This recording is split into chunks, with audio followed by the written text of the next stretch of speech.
আমরা খাই তো ভাত রুটি মুড়ি, তাহলে আমাদের পেটের ভেতরে গলবাজারে এত বড় পাথর তৈরি হয় কিভাবে?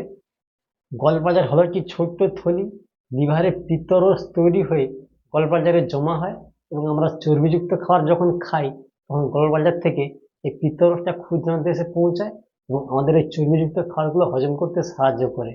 কোনো কারণে যদি পিত্তরসে কোলেস্টেরল বা বিলিরুবিনের পরিমাণ বেড়ে যায়, তাহলেই আমাদের গলবাজারে ছোট ছোট স্ফোটক তৈরি হয় এবং এই স্ফোটকগুলো ক্রমশ বাড়তে বাড়তে স্টোনের আকার ধারণ করে, সেটাকে আমরা বলি গলবাজারের স্টোন।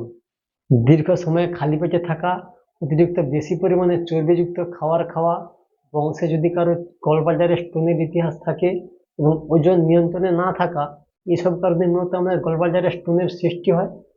তবে সব গলবাজার স্টোনে কিন্তু লক্ষণ প্রকাশ পায় না। তবে ডান পেটে উপরের দিকে তীব্র যন্ত্রণা, ব্যথা, সঙ্গে জ্বর, বমিভাব, জন্ডিস এই লক্ষণগুলো দেখা দিলে অবশ্যই চিকিৎসা করাবেন। ধন্যবাদ।